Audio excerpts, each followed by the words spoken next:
గొజ్జు చేస్తావు కదా నువ్వు, ఆరెంజ్ పొట్టులోను లెమన్ పొట్టు, వేరే గొజ్జు recipe చెప్పుపా. Okay, since you are asking me, I'll tell you the good, tasty recipe with the things which you normally discard. One is take the case of orange and lemon. Both same, we extract the seeds and take the juice and discard the pulp. Instead of discarding the pulp, you cut into small pieces, take a frying pan, put ghee and roast it. When it becomes rosy, both change of color. Afterwards, add sugar, tamarind juice, add salt, and simply allow it to boil for some time. Chili powder and haldi. మంచిపొడి. Just allow it to boil for some time and then just taste it. It will be excellent.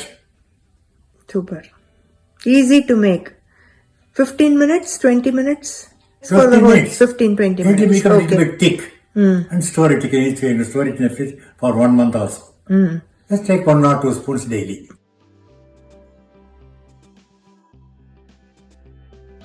Orange தோல், எலுமிச்சை தோல் ஆ, இதை வீணாக்காமல் ஆ, ஒரு வத்தக்குழம்பு ஆ, செய்யறது எப்படின்னு சொல்ல போறேன் இப்போ. ஆ, தேவையான பொருள் புளி தண்ணீர், ஆ, உப்பு, ஆ, வெல்லம், ம், மிளகாய்த்தூள், ம், பெருங்காயம். ம், முதல்ல எண்ணெயில் கடுகு தாளிச்சிட்டு ம், இந்த ஆரஞ்சு தொலையாவது எலுமிச்சந்தொலை எது வேணுமோ அதை நீங்கள் நல்லா வதக்கணும். ம், மெத்துன்னு ஆகணும். அது ம், ஹார்டாக இருக்கிறது மெத்துன்னு ஆகிற வரைக்கும் நல்லா வதக்கிட்டு அதில் இந்த புளி தண்ணி, உப்பு, மிளகாத்தூள் எல்லாத்தையும் போட்டு நல்லா கொதிக்க விடணும். ம், நல்லா கொதிச்சு நல்லா கெட்டியாகும்.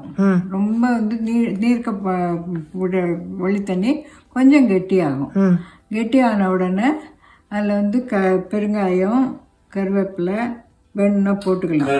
போட்டுட்டு வெல்லம் கடைசியில் கொஞ்சம் வெல்லம் சேர்த்து நல்லா வந்துட்டா புளி, உப்பு, காரம், இனிப்பு எல்லாம் சேர்ந்த ஒரு வத்தக்குழம்புன்னு சூப்பராக இருக்கும்.